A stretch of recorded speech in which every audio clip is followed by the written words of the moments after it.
안녕하세요. 저는 70을 바라보는 중년 여성입니다. 자식 가진 부모라면 욕심이 한도 끝도 없죠. 어릴 땐 무조건 건강했으면 좋겠고, 학교에 들어가면 공부 잘했으면 좋겠고, 또 대학 졸업해서 나오면 좋은 데 취직했으면 좋겠고, 돈도 많이 벌었으면 하고 말이죠. 그런데 부모가 마지막으로 해결해야 될 문제가 있더라고요. 바로 자식의 결혼입니다.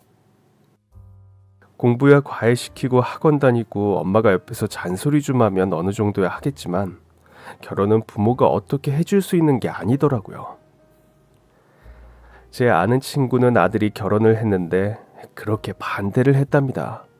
며느리가 너무 마음에 안 들어서 말이죠.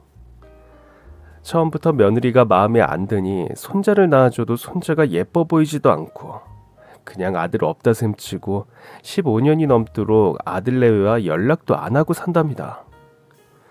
그래서 전 그런 거를 보면서 역시 자식 이기는 부모 없다라는 이 말이 맞구나 싶더라고요. 저도 아들이 하나 있습니다.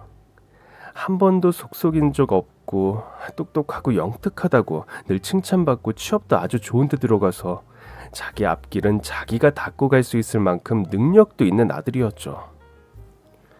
엄마 눈엔 그런 아들이 최고로 보이고 아들이 부족한 부분이 있다 싶으면 옆에서 채워주는 게 부모 도리가 아닌가 생각하고 아들이 성인이 되어서도 늘 걱정하며 살았습니다. 그런데 이놈이 나이 40이 넘도록 결혼도 안 하고 그러고 있더라고요. 마음에 드는 여자도 없다. 좋은 집 여식들 다 붙여줘도 아예 고개 돌려버리니까 제가 아주 속이 문드러졌죠.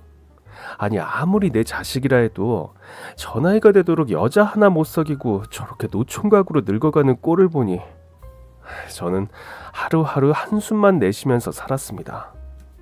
그런데 이놈이 결혼하고 싶다고 며느리감을 데리고 온 겁니다.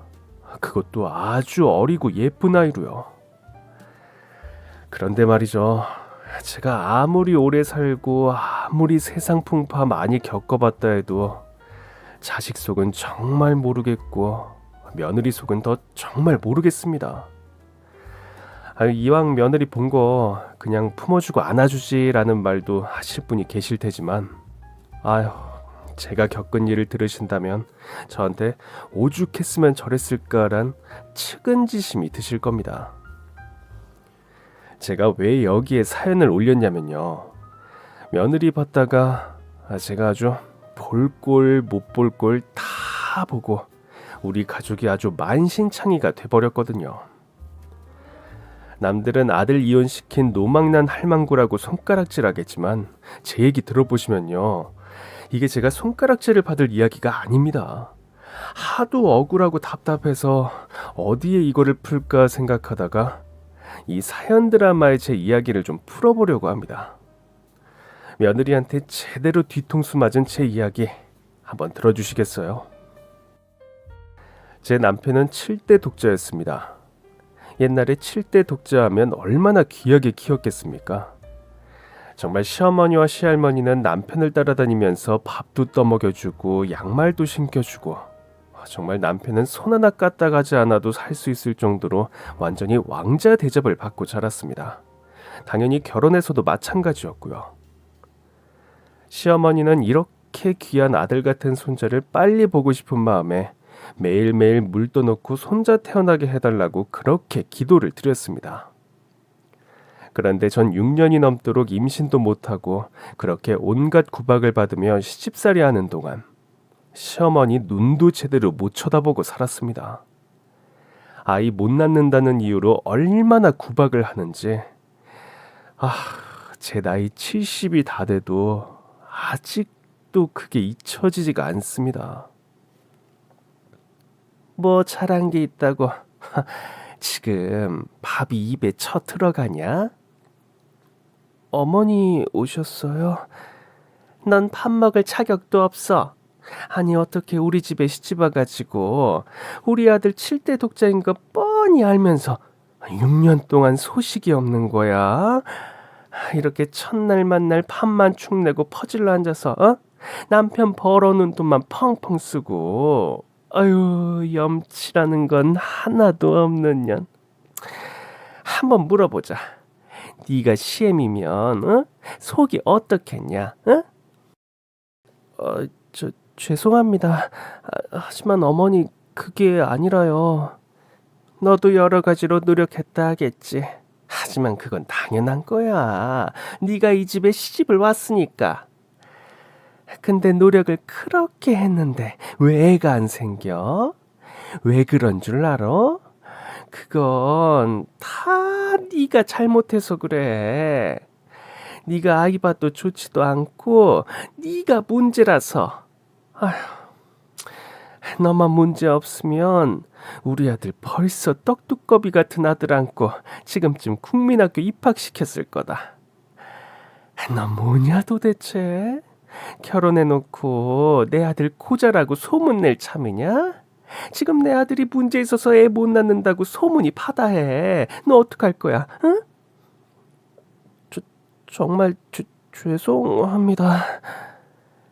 너 애 못 낳는 게 얼마나 큰 죄악인 줄 알아?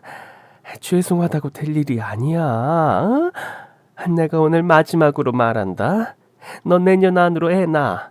애 못 낳아서 너 스스로 잘못 인정하고 짐 싸서 나가. 우리 아들 새 장가 보낼 거니까. 어머님. 왜? 뚫린 입이라고 할 말은 있냐? 내가 자그마치 6년 넘게 기다렸어. 6년. 얘가 진짜 시엠이 명줄 끊으려고 그러나. 자꾸 우리 아들이랑 나 괴롭히지 말고 네가 정말 우리 아들을 생각한다면 스스로 나가야 된다고. 네가 먼저 말해야 되는 거 아니야?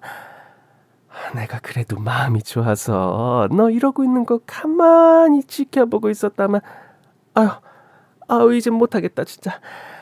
너 진짜 내년 안으로 아이 못 낳으면 조용히 짐 싸서 나가. 그게 우리 모두를 위한 길이야. 알았어? 사실 전 6년 동안 아이를 가지려고 안 해본 일이 없었습니다. 남편과 사랑을 나누고 물구나무를 서면 애가 들어선다고 해서 물구나무 섰다가 다리가 부러진 적도 있고요. 감식초가 좋다고 해가지고 그 쓰디쓴 감식초 진액을 하루에 3리터나 마시면서 산 적도 있습니다. 기도는 말할 필요도 없죠. 제가 죽어도 좋으니 아들 하나만 안겨주시면 바랄 게 없겠다고 매일매일 기도했습니다. 제가 오죽 힘들었으면 내 목숨 바쳐서 아들 갖게 해달라고 그렇게 빌었겠습니까? 그러다 시어머니가 말한 그날이 점점 다가오자 전 자포자기했습니다. 남편한테 이러쿵저러쿵 말할 것도 없고 진짜 예전엔 애 못 낳는 며느리는 소방마저도 할 말이 없다고 집을 나가려고 며칠 전부터 짐을 하나하나 쌌습니다. 그런데 짐을 다 싸고 그 다음날 이제 밤에 몰래 남편한테 편지를 써놓고 당신하고 내 인연은 끝이다 이렇게 말하고 떠나려는데 갑자기 이런 생각이 들더라고요. 내가 달거리를 이번 달에 왜 안 했지? 라는 생각 말이죠. 애 낳으려고 뭐 별별 걸 다 먹어서 달거리 시기가 변할 때도 많았지만 그때 그달은 참 이상했어요. 왜? 왜 안 했지? 이게 머릿속을 떠나지를 않더라고요. 그래서 전 집을 나가려고 싸놓았던 보따리를 장롱 안쪽 구석에 몰아넣고 도 아니면 뭐라는 심정으로 일단 확인부터 동네 의원에 찾아갔죠. 아이고 또 오셨네. 이제 뭐 자꾸 검사 받아봐야 뭐 나아질 것도 없고 내가 해줄 수 있는 게 없어요. 자꾸 헛걸음하지 말고 이 마음 편하게 가는 게 그게 제일 좋고 좋은 거예요. 아니에요 선생님. 제가 요번엔 진짜 이상해서 그래요. 달거리를 안 했어요. 달거리? 뭐 달거리는 한 달도 건너뛸 수 있고 2달도 건너뛸 수 있는 문제지. 이제 그걸로 애가 졌다고 하기엔 판단이 쉽지가 않아요. 특히 정혜옥 씨 같은 경우는 더 그렇고. 그래도 한번 애 가졌는지 안 가졌는지 맥이라도 잡아주세요. 오늘 확인해야 돼요. 그래요. 그럽시다. 아직 그런데 아니라도 넌 마음 쓰지 말아요. 아셨죠? 그렇게 전 동네 의원을 찾아가 맥을 잡았는데 의원 선생님이 아주 깜짝 놀라 까무러치는 겁니다. 아이고, 애가 졌네, 애가 졌다고. 아이고, 야, 오늘 최신의 경사 났네, 경사 났어. 아유, 그렇게 손자 바라더니 드디어 가졌네, 드디어 가졌어. 아자, 이게 몇 년 만이야? 어? 당장 시어머니한테 연락해요. 아휴, 그동안 얼마나 마음고생 많았어요. 응? 얼른 가서 얘기해, 얼른. 전 이게 현실인지 꿈인지 그것도 분간 못한 채 일단 의원님이 말해주는 대로 시어머니한테 이 말을 전하러 갔습니다. 어머님, 왜? 저 좀 전에 의원 갔다 왔는데요. 저 있잖아요. 얘가 왜 갑자기 울고 난리야. 가뜩이나 꼴 보기 싫어 죽겠구만. 아유, 애가 졌대요. 뭐라고? 애가 졌다고요? 아이고, 진짜야? 예, 달거리 안에서 혹시나 해서 가봤더니 맞더라고요. 아이고, 삼신 할머니 고맙습니다. 시어머니도 울고 저도 울고 시집 와서 몇 년 만에 제가 시어머니를 안고 그렇게 서로를 위로하면서 울어본 적은 처음이었죠. 시어머니는 아들이라 확신했고 저 또한 아들이길 바랬습니다.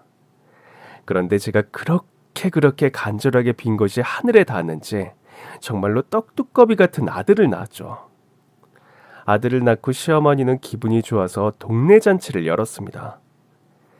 돼지와 소를 몇 마리나 잡고 온 동네 사람들한테 있는 거 없는 거 다 퍼주던 그날이 전 아직도 생생합니다. 손주를 이리저리 데리고 다니면서 내 손주 보라고 얼마나 자랑을 하고 다니시는지 전 그걸 보면서 우리 아들은 태어날 때부터 저렇게 사랑받고 평생토록 사랑받고 컸으면 좋겠다 싶은 심정으로 아들 하나는 한번 잘 키워보자는 생각으로 정말 최선을 다해 키웠습니다. 늦게 가진 귀한 아들이었고 아들도 부모 마음을 아는지 제가 얼마나 아들을 낳기까지 마음 졸이며 살았는지 알았나 보더라고요. 아들은 어려서부터 그렇게 영특했습니다. 엄마. 우리 아들 왔어? 엄마, 나 또 100점 맞았다? 어머, 정말? 응, 전교에서 나만 100점이야.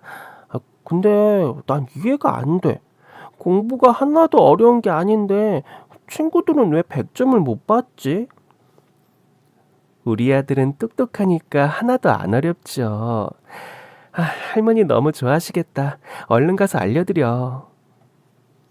시어머니는 손주가 100점 맞은 시험지를 온 방에 도배를 할 정도로 손자가 공부 잘하는 걸 누구보다 자랑스러워하셨고 아이가 점점 커가는데도 정말 아기처럼 대하셨습니다.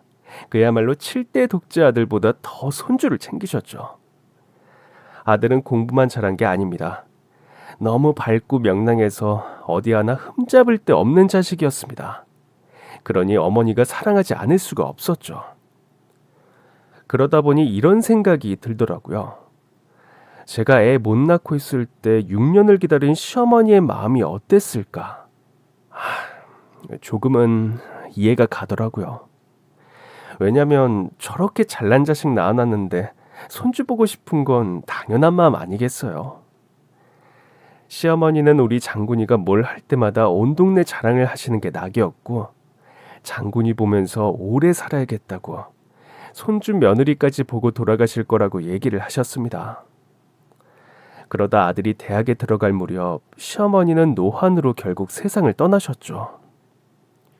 시어머니가 가는 길을 보면서 저도 생각했습니다. 6년 동안 저 미워하신 거 다 잊고 우리 장군이 잘 돌봐달라고 말이죠. 아들은 대학도 좋은 데 들어가고 머리가 좋아 박사 학위까지 받고 대기업 연구직으로 들어가 정말 저희의 자랑이었습니다. 그런데 아들이 공부랑 일에 빠져서 나이가 40이 다 돼가도록 여자 만날 생각도 하지 않고 결혼도 생각이 없더라고요. 장군아, 너 이제 여자도 만나고 가정도 이뤄야지. 엄마가 좋은 아가씨 소개시켜 줄까? 사실 너 보고 선보여주고 싶다고 주변에서 난리야.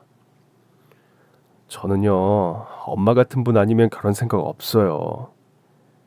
에이그, 얘는 자꾸 엄마 놀리지 말고 진지하게 생각 좀 해봐. 놀리는 게 아니라 진짜라니까요.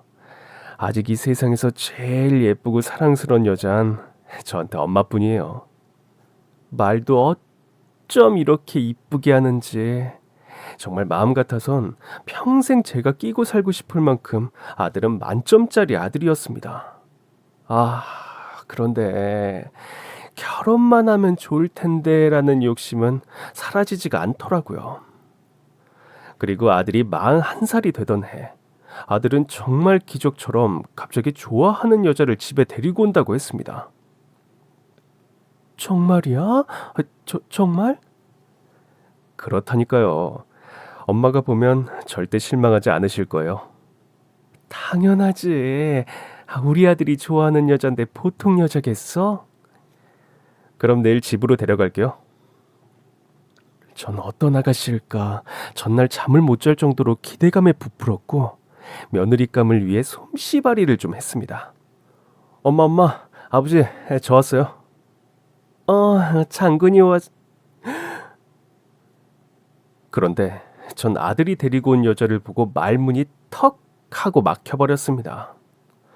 시부모님 처음 뵈러 오는 자리에 딱 붙은 짧은 치마를 입고 입술은 또 시뻘겋게 칠했고 손에 또 뭘 그렇게 주렁주렁 달았는지 손톱이며 발톱이며 정신이 사나울 만큼 치렁치렁 걸치고 와서 제가 눈을 어디에 둘지를 모르겠더라고요. 엄마, 며느리감 예린이에요. 만나서 반가워요. 남편도 며느리감이 왔다는 말에 방에서 옷매무새를 정리하고 거실로 나왔는데 깜짝 놀라긴 마찬가지였습니다. 같은 여자인 제가 봐도 눈을 어디에 둬야 할지 몰랐는데 남편은 더 했겠죠. 그래, 오는데 고생했어요. 여보, 저기, 우리 이불 하나 없나? 이불이요? 여기 옷이 좀 불편해 보이는데 말이지. 네네네. 그럴게요. 남편은 다리를 훤히 드러내놓고 있는 며느리를 보니 눈을 어디에 둬야 될지도 몰랐습니다. 말조차 걸기가 힘들었던지 이불을 가지고 와서 며느리 무릎에 덮어주라고 했습니다. 그랬더니 한다는 소리가 뭔 줄 아세요? 이불은 왜요? 아니, 저기 우리 아가씨가 불편할 것 같아서. 아니요, 저 하나도 안 불편해요. 어머니, 저 오늘 엄청 신경 쓰고 온 거예요. 제 다리 보세요. 보면 모르시겠어요? 이 각선미 완전 100만 불짜리거든요. 이런 제 장점을 시부모님한테 보여드려야 점수를 따는 거 아니겠어요? 아이고, 말인지 방귀인지. 전 살다 이런 애는 처음 봤습니다. 우리 아들은 순둥순둥 순에 빠져서 해실해실 거리고만 있고 저 여시 같은 게 우리 아들 잡아먹을 것 같은 그런 기분이 자꾸 들더라고요. 그래서 전 생각했습니다. 쟤는 우리 아들 짝이 아니다 라고 말이죠. 그렇게 며느리감을 소개받은 후 아들은 쪼르르 달려와서 역시나 마찬가지로 저한테 난리법석을 떨었습니다. 엄마 어때요? 이쁘죠? 나랑 9살 차이 나요. 근데 날 정말 사랑해주는 여자예요. 아휴, 당연히 좋겠지. 네가 그렇게 해벌레하고 있는데. 엄마, 좀 예쁘게 봐줘요. 말이 나서 이야기 좀 하자. 세상에 시부모 될 사람 앞에서 속옷이 다 보이는 그런 치마를 입고 손이며 발이며 귀며 목이며 뭘 그렇게 주렁주렁 달고 왔대. 난 살다 살다 저렇게 치장에서 시부모 만나러 온 애는 처음 봤다. 사람을 봐야 하는데 사람이 안 보였어. 거칠애가 너무 심하니까. 엄마, 오늘 엄마한테 잘 보이려고 그런 거잖아요. 저게 잘 보이는 거야? 지 좋은 대로 입고 온 거지. 엄마. 아이 몰라. 난 싫어. 걔 이상해. 엄마, 첫인상만 보고 판단하지 마세요. 앞으로 어떻게 하는지 지켜봐야 될 거 아니에요. 그리고 무엇보다 날 너무 사랑한단 말이에요. 아유, 얘가 아주 그 기집애한테 정신이 팔렸어. 너 정말 내 아들 맞아?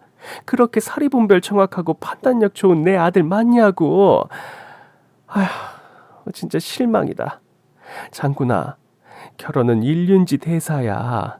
저런 여자아이들은 사귀기 좋은 애들이지. 신부감으로는 아니야. 신부감은 네 모든 걸 안아주고 배려해주고 그러면서 서로 다독여가면서 수준도 맞아야 사는 거야. 그런데 쟤 뭐야? 전문대학교 졸업이라며. 그리고 졸업장은 있어? 너랑 대화하는 수준도 안 맞을 거야. 지금이야 얼굴 반반해서 자신감이 넘치겠지. 그런데 외모는 언젠간 파닥나게 돼 있어. 그러니까 다시 생각해봐. 엄마도 당연히 너 좋다는 사람하고 결혼시키고 싶어. 근데 정말 쟤는 아니야, 장군아. 전 살면서 우리 아들한테 싫은 소리 한 번 한 적이 별로 없었습니다. 그런데 이놈의 자식이 결혼한다고 데리고 온 여자가 저 모양이라니, 정말 이건 아니라고 생각했습니다. 그리고 며칠이 지났습니다. 모르는 번호로 전화가 오더라고요. 여보세요? 어머니, 저예요. 네? 누구시라고요? 저요, 예린이. 예, 그래요. 네. 그런데 웬일이에요? 어머님이 저 싫다고 하셨다면서요? 아니, 그게 아니라, 사람 마음이 어떻게 다 똑같겠어요. 저도 어머니 그렇게 썩 마음에 들진 않았거든요. 그래서 서로 쌤쌤 치고 그냥 저희 결혼하게 해주세요. 뭐라고요? 여러분, 이게 세상에 시어머니한테 결혼 허락받은 며느리의 자세입니까? 저는요, 시어머니 얼굴도 못 쳐다보고 시집살이 했습니다. 그런데 얜 날 찾아와서 얘기하는 것도 아니고 전화기에다 대고 자기 싫다고 했으니까 지도 나 싫다면서 서로 퉁치자고 결혼 허락해달라고 하는 며느리가 이 세상 천지 어디 있겠습니까? 저는 그 말을 듣고 더 화가 났습니다. 이봐요. 아니 결혼이 무슨 애들 소꿉장난도 아니고 그래 맞아요. 내가 우리 장군이한테 그랬어요. 아가씨는 장군이 짝이 아닌 것 같다고. 우리 장군이 알죠? 얼마나 순하고 착한 거. 걔 공부도 많이 했어요. 근데 아가씨하고는 수준이 좀 안 맞아요. 어머니, 요즘 이런 말 하시면 꼰대 소리 들어요. 뭐라고? 꼰대요, 꼰대. 저희만 좋으면 됐지. 왜 자꾸 중간에서 회방을 놓으세요? 솔직히 어머니 보러 간 것도 그냥 형식적인 거였어요. 제가 왜 사랑하는 사람하고 있는데 그 부모님 허락을 받아야 해요? 예의상 그렇게 한 거고요. 결혼 준비는 오빠랑 알아서 할게요. 일단 전 제 생각 전달했고 상견례 날짜 잡고 톡 보내드릴게요. 그럼 끊습니다. 전화를 그렇게 탁 끊어버리는데 전 처음에 이게 돌았나 싶었죠. 이게 정말 요물이구나. 내 아들 잡아먹겠구나. 이 생각밖에 안 들더라고요. 아니 내가 어떻게 키운 자식인데 어디서 굴러먹다 온 이런 기집애가 감히 내 아들 와이프가 되려고 저러는지 너무 속상해서 전 남편에게 모든 걸 이야기했습니다. 그런데 애들 아빠도 뭐에 홀렸는지 그 애를 장군이 짝으로 그냥 해주자고 하는 겁니다. 좀 철이 없어 보이기는 했는데 오히려 그런 애들이 순수해. 뒤끝도 없고. 그리고 젊잖아. 당신 생각해봐봐. 자식 못 낳아가지고 우리 어머니한테 얼마나 구박받았어. 오히려 장군이랑 나이 비슷한 여자 데리고 오면 노산이라 손자도 못 볼 수도 있어. 안 그래요. 요즘이 얼마나 시대가 좋아졌는데. 시대가 좋아지든 어쩌든 간에 젊은 며느리 보는 게 낫지. 나이 든 며느리 봐서 뭐하게. 그리고 철없는 건 하나하나 가르치며 살면 돼. 그리고 당신 너무 장군이한테 욕심이 많아. 장군이가 이제 여자 한 번 데리고 온 적 있었어? 지 좋다고 데리고 온 여자하고 얼른 결혼시켜야지. 안 그랬다간 진짜 저놈 저거 장가 못 가. 같은 남자가 봐도 저거 완전 쑥맥에다가 여자한테 말도 못 할 거야. 차라리 걔처럼 적극적인 애가 나아. 내 아들이니까 내가 잘 알아. 남편의 말이 일리는 있었습니다. 근데 말이죠. 난 저런 며느리 보는 게 너무너무 싫었습니다. 결국 제 편은 아무도 없었습니다. 문득 돌아가신 시어머니한테 하소연하고 싶더라니까요. 그래서 시어머니한테 마음속으로 얘기를 했어요. 어머니 귀한 손자가 지금 여시 같은 기집애한테 홀딱 빠져가지고 장가가게 생겼어요. 어머니, 하늘에 계시면요, 제발 좀 말려주세요. 지금 제 편이 아무도 없어요, 어머니. 하지만 결국 저는 제 편을 아무도 안 들어주고 쪽수에 못 이겨 결국 상견례를 하고야 말았습니다. 상견례를 앞두고 전 걱정부터 앞섰습니다. 그 부모의 그 자식이라고 부모는 또 얼마나 가건일지하고 말이죠. 하지만 남편은 예비 사돈을 만나 잘 이야기하면 오히려 잘 될 거라면서 절 자꾸 안심시키기 바빴습니다. 상견례 날 저희는 약속했던 장소에 도착했고 예비 사돈을 기다렸습니다. 그런데 그날도 그 애는 몸매가 다 드러나는 원피스를 입고 나타났습니다. 더 가관인 건 그 엄마도 그 애처럼 가슴이 훅 파인 원피스를 입고 나타나 저희를 깜짝 놀라게 했죠. 아이고, 안녕하십니까. 장군이 애비되는 사람입니다. 어머나, 너무 핸섬하시다. 저 예린이 엄마예요. 상견례 자리에서 그 어려운 사돈한테 핸섬하시다니. 무슨 술집 여자도 아니고 말하는 거 하나하나 격이 떨어졌습니다. 어머니, 오늘 여기 엄청 핫하고 비싼 곳인 거 아시죠? 1인당 15만 원 코스로 예약했으니 우리 맛있게 먹어요. 뭐? 1인당 15만 원? 네, 우리 사이가 예린이 말이라면 완전히 껌뻑 죽어요. 제가 여기 너무 오고 싶다고 했더니 여길 예약해 주더라고요. 전 너무 어이가 없어서 아들을 째려봤습니다. 아들도 제 눈을 보더니 찔리는 게 있어서 그런지 고개를 돌리더라고요. 아니, 그냥 밥 한 끼 먹는데 1인당 15만 원이라니. 밥만 그런 줄 알았는데 사돈의 이야기를 들으면 들을수록 이건 뭐 허영심이 가득 차 못해 철철 흘렀습니다. 아파트는 아담하게 40평대가 좋을 것 같아요. 그리고 결혼식은 호텔로 하고 우리 예린이 예물은 다이아 한 세트랑 외출용 주얼리 그리고 평상시 하고 다닐 주얼리 세트로 해서 여기 적힌 거 보이시죠? 여기 가서 하면 될 것 같아요. 아니 이게 샤넬, 까르띠, 루이비통 이거 다 명품 아닌가요? 네, 저 그래도 오빠 생각해서 많이 줄인 거예요. 너무 적은가요? 아니, 아무리 그래도 그렇지 예물이 너무 과한 것 같은데. 솔직히 우리 예린이가 9살이나 많은 노총각한테 시집 가고 싶다고 들었을 때 전 하늘이 무너지는 줄 알았어요. 왜 우리 예린이가 그런 노총각한테 시집을 가야 하나라고 말이죠.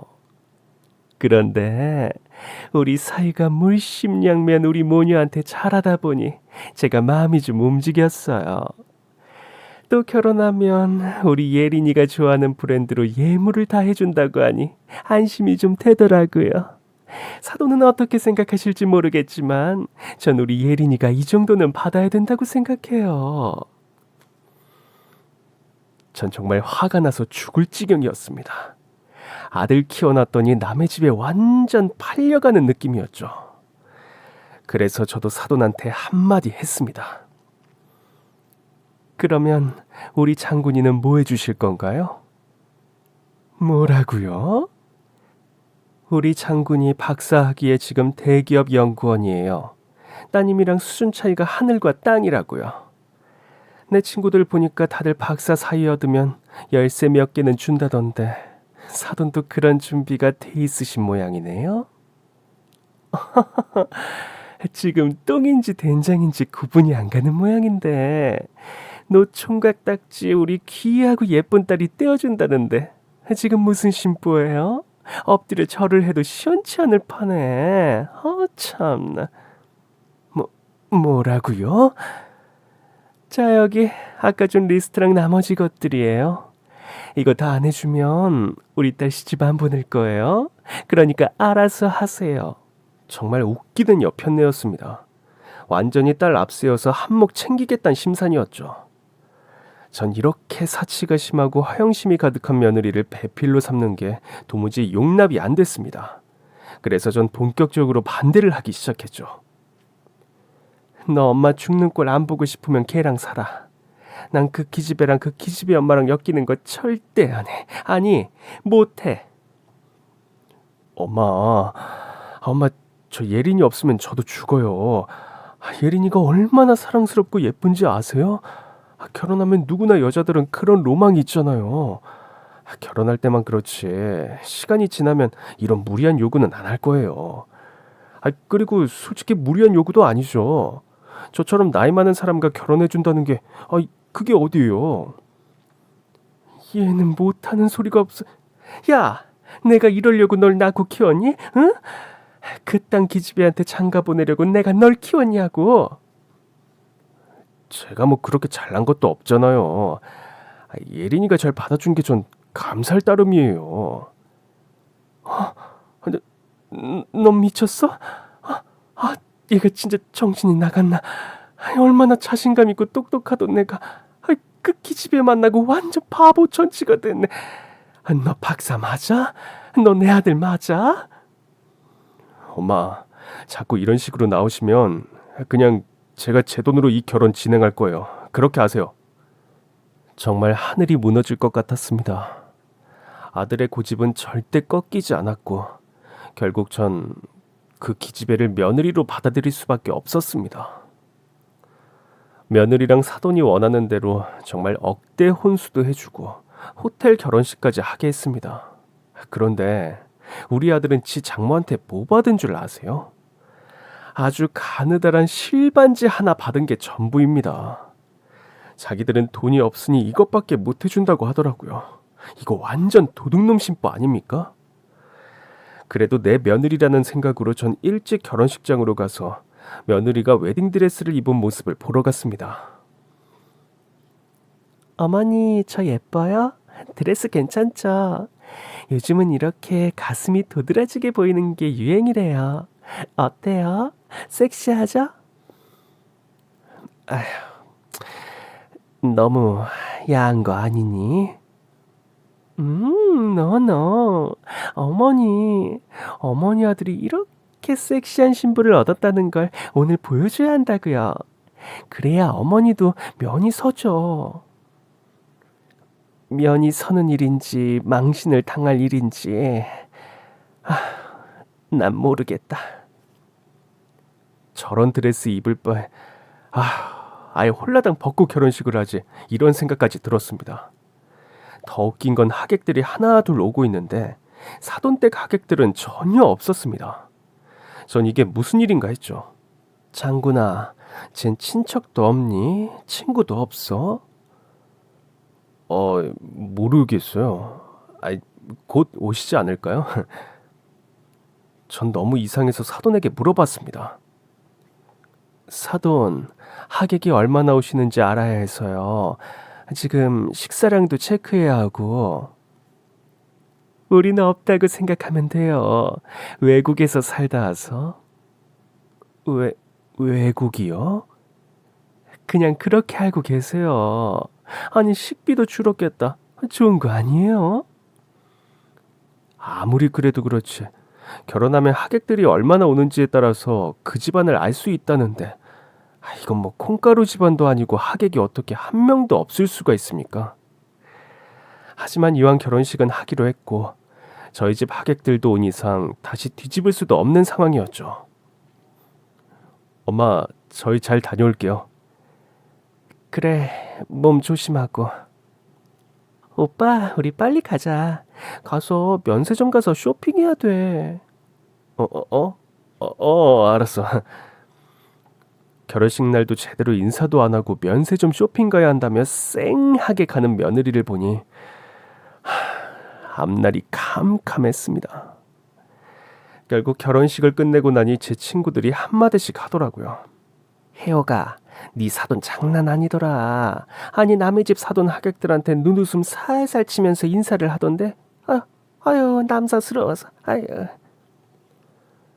그리고 네 며느리, 아유 드레스가 너무 야하더라. 가슴팍이 다 보이고. 그렇게 딱 달라붙는 웨딩 드레스는 처음 봤어. 그리고 솔직히 네가 기분 나빠도 이 이야기는 해야겠다. 장군이랑은 에휴 영 안 어울렸어. 너 며느리 교육 단단히 시켜야겠더라. 정말 내가 이런 소리 들으려고 아들 결혼시킨 게 아닌데. 친구들의 이야기를 들으니 후회가 밀려오고 쥐구멍이라도 찾고 싶은 심정이었습니다. 그래도 어쩌겠습니까? 이혼을 시킬 수도 없고 그냥 둘이서 잘 살길 바랄 수밖에 없었습니다. 그런데 우려했던 일이 하나 둘씩 터지고 말았습니다. 아들이 밥은 제대로 얻어먹나 싶어서 아들 집에 한번 찾아갔습니다. 얘는 어디 갔니? 내가 아까 분명히 온다고 말했는데. 급한 볼 일이 있어서 잠깐 나갔어요. 아니 시애미가 온다고 했는데 볼 일이 있어서 나갔다고? 제정신이야? 조금 있으면 올 거예요, 엄마. 자, 일단 앉으세요. 전 진짜 어이가 없었습니다. 시애미가 오는 걸 뻔히 알면서 외출을 하다니. 그래도 아들 밥은 먹여야겠다 싶어서 냉장고 문을 열었는데 충격 그 자체였죠. 냉장고엔 먹다 남은 치킨과 탄산음료 그것밖에 없더라고요. 전에 보내준 반찬은 어디 있어? 냉장고 왜 이래? 그거요. 냉장고에 넣었어야 했는데 제가 좀 늦게 퇴근을 해서 와봤더니 다 상했더라고요. 이제 그래서 아니 네 마누라는 뭐하고 반찬 하나 냉장고에 못 넣어? 깜빡한 모양이더라고요. 야 이 자식아, 마누라한테 밥 한 끼도 못 얻어먹고 이렇게 살려고 결혼했냐? 응? 엄마. 아이고. 너 만약에 할머니 계셨으면 너 죽고 나 죽고야. 내가 오늘 걔 오는 거 보고 갈 거다. 밤을 새서라도 꼭 얼굴 보고 갈 거야. 전 며느리가 집에 오면 가만히 안 두겠다는 생각으로 기다렸습니다. 그런데 며느리는 술이 떡이 돼서 새벽 3시가 넘어서 들어왔습니다. 어머님 아직 안 갔네요. 아직 안 갔네요? 머리야. 오빠 물 좀 가져와 물. 야 너 미쳤어? 남편 밥도 안 차려주고 반찬해서 갖다 줬더니 그거 하나 냉장고에 못 넣어서 다 버리고 너 이러려고 우리 아들 꼬셨니? 또 잔소리. 어머니, 오빠 안 굶어요. 오빠 회사에서 점심도 먹고요. 제가 배달 음식도 잘 시켜준다고요. 그럼 도대체 넌 뭐 하는데? 저요? 오빠 옆에 있는 것만으로도 제 할 일 다 한 것 같은데요. 어디 가서 이렇게 섹시하고 어린 여자랑 오빠가 살겠어. 한 거예요? 아휴, 이년이 정말 뚫린 입이라고. 야, 이년아! 전 며느리한테 소리를 치면서 찬물을 확 끼얹어 버렸습니다. 너무 화가 나서 참을 수가 없었거든요. 이제, 왜 이래요, 진짜. 너, 내 아들 밥도 안 차려주고 그럴 거면 카드고 뭐고 다 빼앗을 거야. 네가 우리 집 며느리로 왔고 우리 아들 배우자가 됐으면 할 일 제대로 해. 알겠어? 전 그렇게 으름장을 놓고 아들 집을 나가버렸습니다. 새벽에 집으로 갔는데 얼마나 서럽고 분한지 눈물이 너무 나서 앞이 보이지가 않더라고요. 그런데 어느 날 아들이 전화가 왔습니다. 엄마. 그래, 밥은 먹었어요. 엄마는요? 엄마도 먹었지. 네 마누라 이제 정신 좀 차렸니? 엄마, 우리 2박 3일 정도 둘이서 여행 가실래요? 너랑 나랑 둘이서?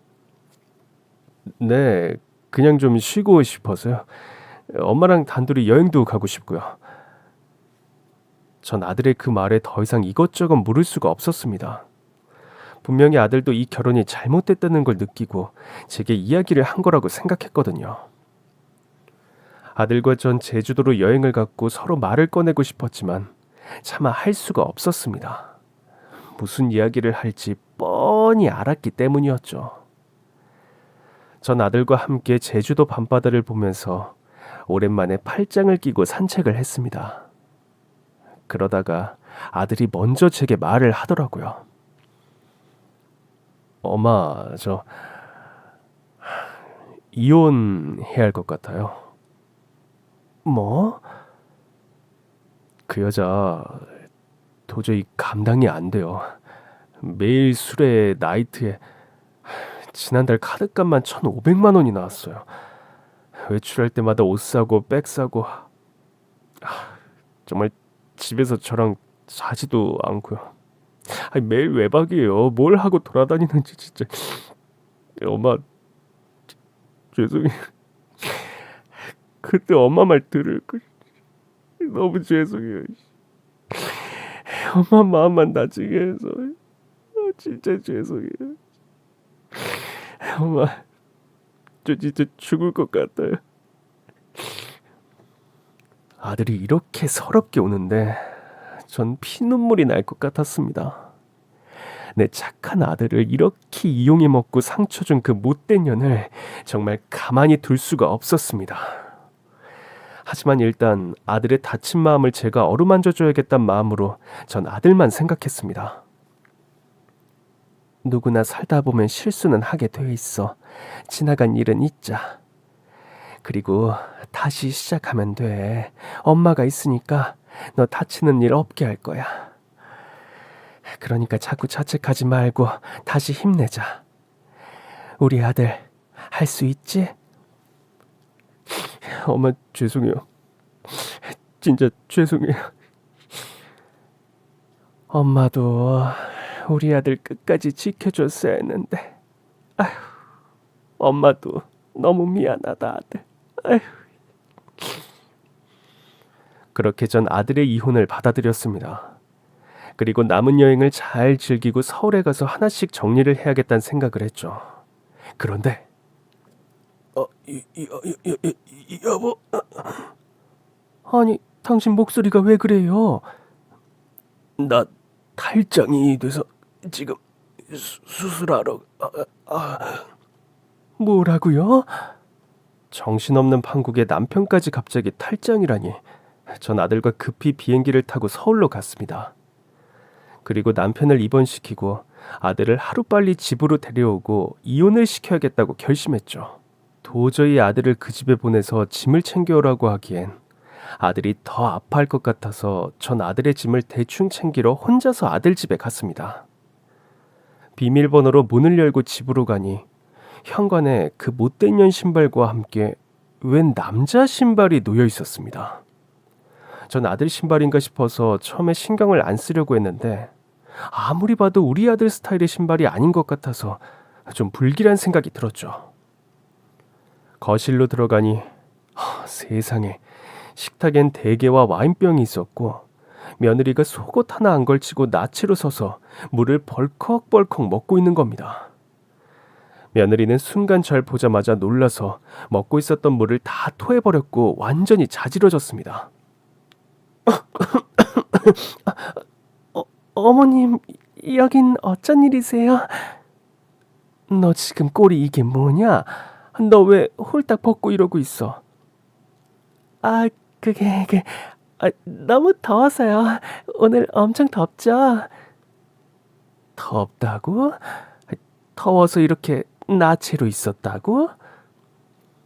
전 인연이 거짓말을 하고 있다는 걸 직감했고 그대로 싸다구를 날렸습니다. 야, 구라를 쳐도 좀 머리를 써가면서 쳐. 돌대가리가 참머리 굴리는 재주도 이렇게 없어서. 너 인연, 오늘 너 죽고 나 죽자. 이리 와. 왜 이러세요 정말. 전 며느리 머리채를 잡고 안방문을 발로 차서 열었습니다. 그런데 아무도 없었습니다.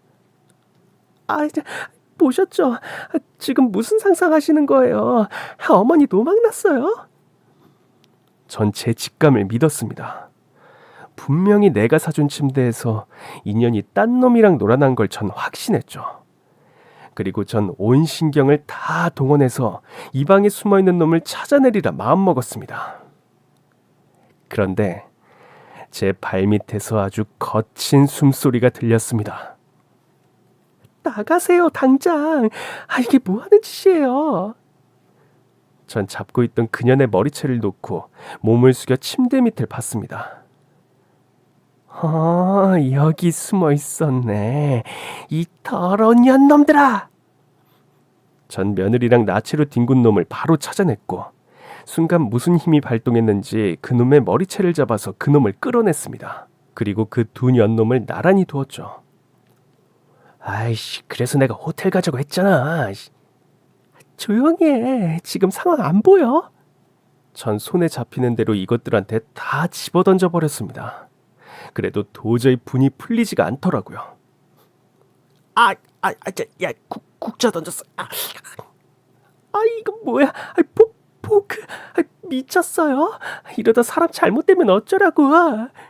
내 손으로 지금 사지를 찢어도 모자랄 판이야. 이 더러운 것들. 이 똥통에 처박아도 시원치 않을 것들. 이년아, 네가 내 아들 등쳐먹고 딴 놈이랑 그것도 내가 사준 집에서 더러운 짓을 해?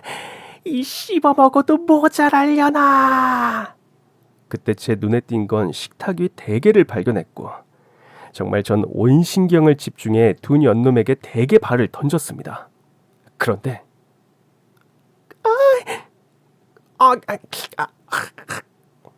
대게 발은 며느리 이마에 하나 꽂혀 그년 이마에 피를 흘리게 했고 정말 속이 후련했던 건 제가 던진 대게 발 하나가 그 상간남 거기에 꽂혀 완전히 기절을 시키고 만 겁니다. 오빠 어떡해. 거기에 꽂혀서 어떡해. 빨리 병원. 알았다고. 대게발이 거기에 꽂힌 그놈은 얼굴이 하얗게 질리고 정신을 못 차렸습니다. 남자들은 거기를 조금만 건드려도 아파 죽는다고 하던데 그런데다가 제가 대게를 아주 그냥 제대로 박아줬더니 미칠 지경이었죠. 결국 그년 놈들은 둘이서 지들 아프다고 119를 불러 병원으로 실려갔고 전 그 꼴을 보니 조금 분이 풀렸습니다. 그리고 나서 그 집에서 내 아들 짐을 싸는데 얼마나 속상하던지. 우리 아들 인생에 오점이 생긴 것 같아 너무너무 가슴이 찢어졌습니다. 아들은 그년이 바람까지 폈다는 사실에 온 인맥을 동원해 소송을 했고 그동안 그년한테 준 보석, 백, 모든 것을 청구해서 받아내려고 했죠. 결국 그렇게 둘은 이혼을 했고 나중에 들은 이야기지만 그년 이마엔 흉터가 생겼고 그 상간남은 거기를 다쳐서 영영 남자 구실을 못하게 됐습니다. 아들은 이후 절대 결혼을 안 하겠다고 선언을 했고 저도 이런 미친년을 만나 다시 결혼하느니 우리 아들이 마음 편하게 사는 게 낫겠다고 생각해서 그냥 아들이 원하는 인생을 응원해주고 있답니다. 자식이 잘못된 길을 가면 붙잡아주는 게 부모가 할 일입니다. 그리고 자식이 원하지 않는 길로 내모는 것은 부모가 해선 안 되는 일입니다. 여러분, 자식이 잘 되길 바란다면 한 인격체로 존중하고 자식의 마음을 바라봐 주세요.